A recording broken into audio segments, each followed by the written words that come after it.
So we're in this series called Strength for the End Times. And if you missed last week, Pastor Sharon spoke. And for those of you that call this home, you know she has such a delightful way of speaking. And she actually started by saying, I'm just going to kind of throw it all out there. And I call it loop-de-loop speaking because she'll wander around. But she always gets back. But man, did she ever drop the bomb at the end of that message last week and draw our hearts close. Wow. So Life Chapel Toledo, you can find that on Facebook or YouTube. Pick that message up. And then I hope everybody has a great week ahead. We got a great week ahead of us with Thanksgiving, and we just encourage you to find time with your family and friends and be like Jesus. Take a nap. I saw a hat the other day that said that. It said, I want to be like Jesus, take a nap, or something like that. And I'm like, yeah, that's good. I like that. I like that. So, just take some time to slow down.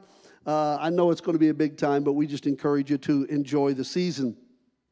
So today in our series, Strength for the End Times, I want to talk about dealing with distractions.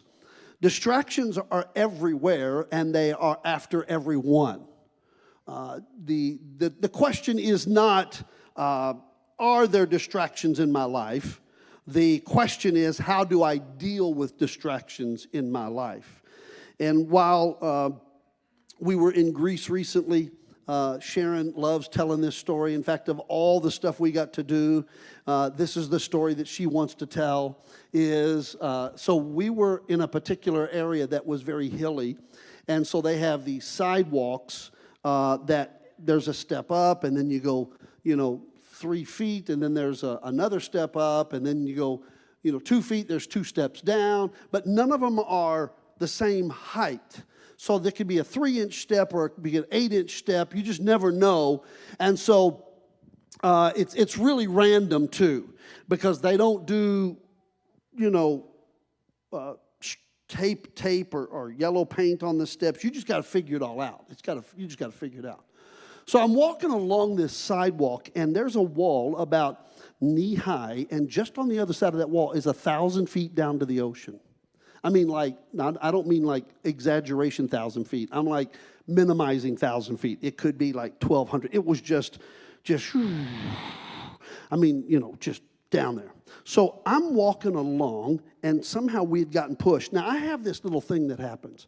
When I get like high up in the mountains, or I look over an edge, I'm driving, okay, and I literally, all the blood drains out of my legs and my knees get weak, and I'm gripping the steering wheel, and I'm like, oh, Lord, I can't. My knees are going weak. I can't hardly push the pedal anymore. It's just like, and Sharon thinks that's the funniest thing ever. Now, I'm not afraid of heights. I can climb ladders, and, I can fly in a plane, but it's just something about certain things just kind of throw my body into I don't know. I don't know what happened. So we're walking along this sidewalk, and I'm looking over the edge, and I miss a 2-inch step. You ever done that? You ever missed a step and you catch yourself? Well, in my brain, I fell off the edge, and I'm like, I'm grabbing on. Sharon turns around, what's wrong with you? She said, my face is white as a sheet, and I'm grabbing on like I'm falling. I literally thought I had fallen off of the cliff because I missed a 2-inch step. The rest of the time, I'm walking on this side of the sidewalk. She says, put your phone down. Quit videoing everything and put your phone down. She really enjoyed taking that moment to straighten me out once and for all. She thought that was funny. That's my job. To do stupid things that my wife thinks is funny. So I missed a little step, but the reason I missed that little step was because I was distracted. And in our relationship with God, we will face nonstop, all the time, distractions and miss little steps. Prayer, worship, coming together to fellowship, getting in a small group, seeking after the things of God. My point is that we have to learn how to walk and not be distracted at the same time. And it's challenging because there are so many distractions in our world. I mean, we get distracted, then distracted from the distraction, and then we get distraction from that distraction. It's like when you say one day you get up, I'm going to go clean out my closet, right? And you get in there and you find one little, thing, one little bracket coming out of the wall, and you're like, I just need a screwdriver. And you go to the junk drawer, which my sons have always said they can't be junk drawers because we prize them. They have to be prize and special possession drawers. Because he goes to the drawer and you get the screwdriver, and then you see there's a stack of pictures in there from the last vacation. And you think, I'm going to sit down and look at the pictures. And then all of a sudden, you get the pictures out and it reminds you that suitcase that was left in the hallway. And then you got to get that to the attic. And then you get up in the attic. Now, what's happened is you're getting distracted and distracted. See, this is how the enemy works, right? Don't look at me like I'm the only one that's ever done that right there. Hypocrites. Y'all acting like I'm the only one that ever got distracted like that. Ephesians chapter 5. Let me just read it real quick because we're going to go to Proverbs chapter 4. So if you want to get your Bibles out, go ahead and get to Proverbs 4. Ephesians 5:15 says, look carefully then how you walk, not as unwise, but as wise, making the best use of the time because the days are evil. We don't need to look at the last phrase and discuss or talk about that. The days are evil. That's obvious. It's chaotic. It's crazy. It's like, what's going on? You don't know what's going to drop on your social media screen next. The thing that we have to think about is the first phrase, look carefully then how you walk, not as unwise, but as wise. All humanity deals with distractions of some kind. Everybody in this room will deal with distractions of some kind. Today, maybe even this very moment, you will deal with a distraction. Whether that's emotional distraction, mental distraction, spiritual, physical, sexual, whether that be financial distractions, thoughts, wandering thoughts, work distractions, all kinds of things pulling us from the thing that really matters most, our relationship with Jesus Christ, our walk with God. This is what really matters, but there's this always pulling. Jesus, Paul, Peter, the wise writer of Proverbs, they talk about distractions as dangerous animals, Jesus warned us about the dogs. He said, don't give to the dogs things that are holy. That's the things of this world. Don't let the unholy things distract you from the holy things. Paul says it like this. He talks about the dogs. He says, beware of the dogs. And he's talking about the people in the house of God, the people in the fellowship of the believers that are trying to put religious constraints on you and trying to somehow get you into a religion and cause you to lose your relationship. It's a dog. It's a dangerous dog that will suck you in. And Peter talks about this roaring lion that's roaming about, seeking whom it may devour. It's this distraction, this roaring noise, this dangerous animal. The wise man in Proverbs said it's like the little foxes that spoil the vines. It's the little foxes that can get under the gates. It's the little foxes that can crawl through the hole in the fence and begin to eat away at your garden and your produce and your future. We're living in a season where we can't afford to be distracted. We're living in a time where we can't take the chance of walking along and looking over the edge and paying attention to something else and miss the little step that's in front of us. You see, it doesn't have to be a big thing. In fact, usually it's not a big thing. It's usually a little thing. It's usually a small thing. A few years ago, I heard an interview with a man who had been fighting in the Gulf War, and he was talking about all of the things he'd been through and, the bombs and losing friends that lost their limbs and losing friends, their life, and just the tents and the cots and the heat and it was like just, if you've probably heard some of those veterans talk about those things. And when it got to the end of the conversation, the interviewer said, tell me of all the things you went through over there. What was the worst thing? What was the biggest problem you dealt with? Now think about this. We're talking bombs. We're talking people hiding looking to kill you at any moment. We're talking about sleeping in cots and tents and being away from family and friends. And we're talking about, just all of this craziness. And here's what he said. He said, when the man asked him, what was the biggest distraction, the biggest problem you dealt with? Here's what he said. The sand in my boot. The sand in the smallest thing. He said, you'd get it out. And then before you knew it, you didn't get it all out because it'd rub your skin raw. It would just work into your feet. It'd work up between your toes. It would get through your socks. It would just irritate you, just that never-ending distraction. I want to come to you today and confront you about the little things that you allow in your life that can distract you from the things that matter most.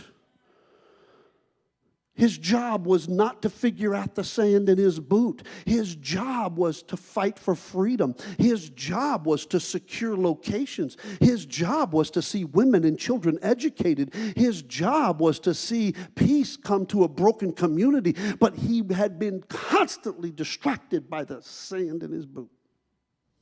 Open your Bibles to Proverbs chapter 4. We'll start reading at verse 23. We're going to read 5 verses there. And then we're going to take the next 10 or 12 minutes and talk about the distractions and how we can deal with those distractions. Proverbs 4:23 says, "Keep your heart with all vigilance." The New King James would use the word diligence. "For from it flow the springs of life. Put away from you crooked speech, and put divisive talk far from you. Let your eyes look directly forward, and your gaze be straight before you. Ponder the path of your feet, then all your ways will be sure. Do not swerve to the right or to the left. Turn your foot away from evil." Now, the wise man offers us 4 things that we can do to help us deal with our distractions. These are cues that are given to wise people in evil days. Wise people in evil days. So let's look at the first one. He says, keep your heart. That word keep means to guard your heart. The heart in biblical terms encompasses the core of our being, which is our soul. So you are made up of spirit, soul, and body.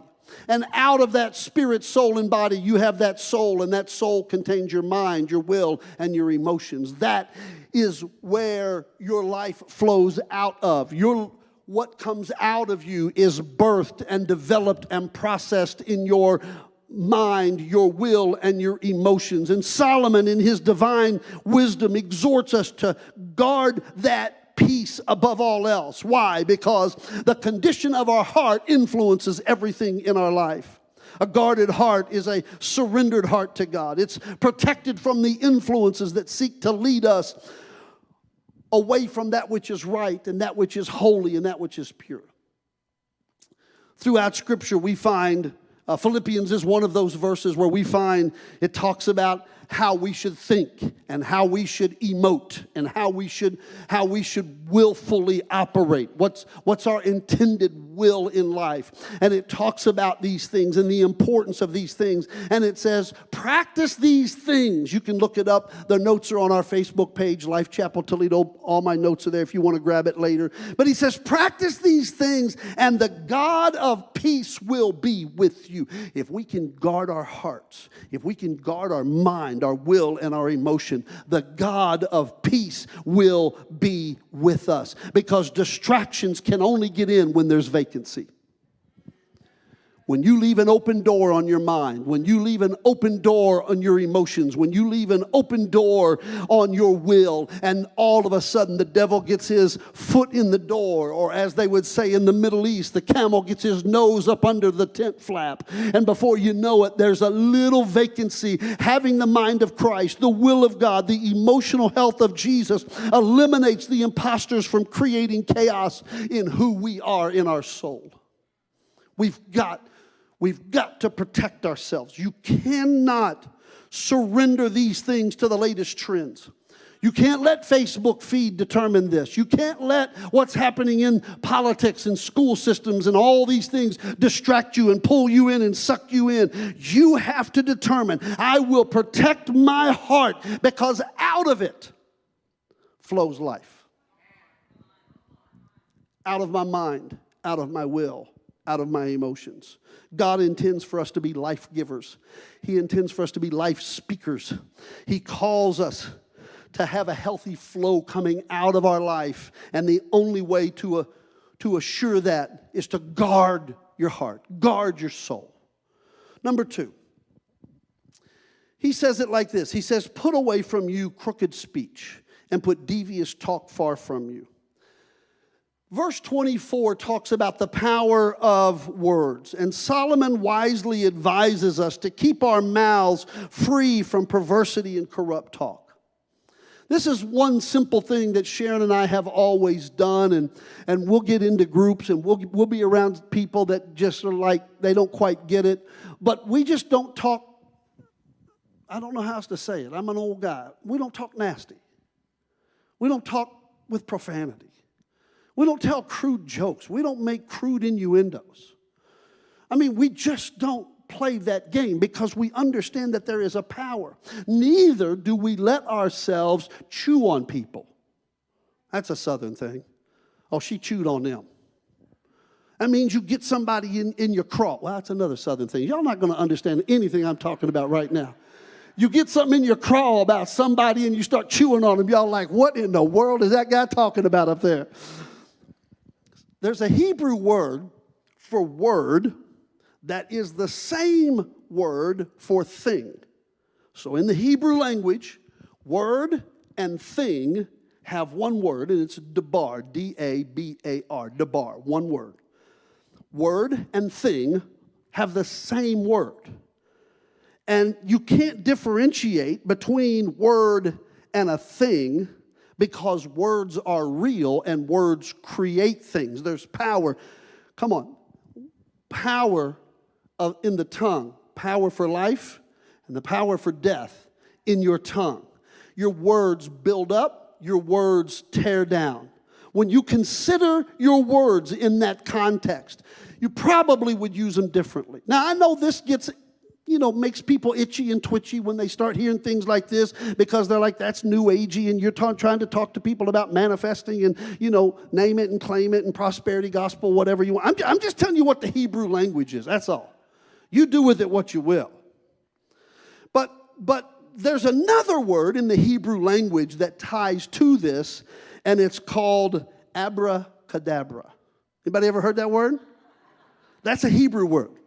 It really is. Abra, where they roll the R, kadabra. Abracadabra is a Hebrew word, and it's in the Talmud, in the Aramaic phrase, and it literally means, I create as I speak.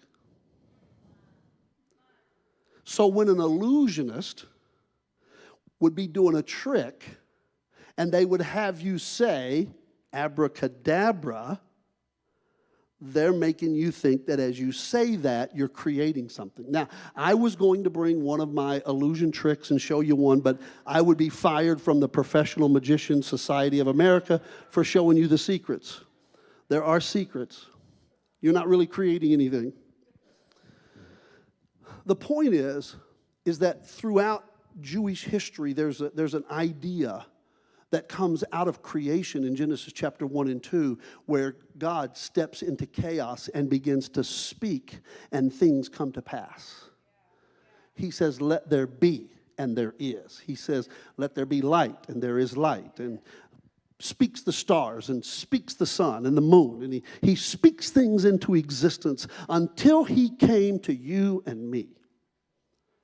And that is where he stopped the speaking into existence and said, this is more precious than anything else I have done. This I'm getting my hands dirty on. Now, here's the power of what we say. What we say has the ability to either turn your distraction aside or to get sucked into it. Here's what the wise man says. He says, put crooked speech away from you. put devious talk far from you. Don't walk up close and see, how can I say something and get as close as possible but not really say it? We had a lady that lived with us my entire life from the time I was a little guy. Her name was Mildred. We called her Mill. My name is Jonathan. She called me Johnson. She never did get my name right. A little old lady from the hills of Kentucky that lived with us. She was just a part of our family. Our family just brought her in, and she was never really related to us. But she wouldn't swear about anything because she was a Christian, but she would Swanee about everything. Swanee is a Kentucky word for I swear. And instead of her saying, I swear, Johnson, I'm going to come over there and whoop you, boy, she'd say, I Swanee, Johnson, I'm going to come over and get you now. But it's like saying the same thing, but not saying the same thing. We can't live on that edge. We want to put it far from us. Far from us. I know I made some of y'all really weird. I mean, some of y'all weirded out on that one right there, like this guy's too far. Look at the next one. He says, let your eyes look directly forward and your gaze be brought straight before you. Now, this is interesting because distractions abound in your faith and the way you look, right? Me walking along that wall, I'm looking over that, I'm looking down that cliff. That was my problem. It wasn't the step I could blame. It wasn't the path. It wasn't the trip. It was I wasn't looking where I was going, right? And this is what he says. He says you got to fix your gaze. You cannot navigate life's challenges if you're looking at all the distractions around you. Jesus referred to this idea by calling it the single eye. In Matthew chapter 5, I think it's chapter 5 or 6 or 7 right in there. He says, he calls it a healthy eye. A healthy eye. He calls it a single eye, a healthy eye. Jesus is talking about being focused with no duplicity, no distractions, no double-mindedness. We used to sing a song when I was a kid that said, turn your eyes upon Jesus. Look full in his wonderful face. Then the things of this world will grow strangely dim in the light of his glory and grace. See, some of us don't see the glory and the grace of God because the world is too bright in our eyes. We've got too much attention on the world. We're looking at what's going on. Our vision has been distracted by this and this and this. And Jesus has gotten dim and Jesus has kind of gotten out of our focus. But if we'll turn our eyes away from that, turn our focus toward him, I'm telling you, the things of this world will grow strangely dim in the light of his glory and grace. And then the last one is choosing the right path. Solomon urges us to give careful thought to the paths of our feet, to be steadfast in our ways. In a world filled with moral relativism and we're called to stand and walk in the path of righteousness. In a world that says, oh, it's not that big a deal. You can live any way you want and do anything you want and everything's okay. We're required to be intentional with where we walk and where we put our feet and our commitment to stay on course. Let us not be swayed by temptations. Let us not be pulled to the right or the left by distractions. But let us keep our feet far from evil. Jesus talks about the broad path and he talks about the narrow path. He said the broad path is going to lead you to destruction. But it's the narrow path that's going to lead you to everlasting life. What's wrong with the broad path? I'll tell you what's wrong with it. It gives you a lot of room to meander.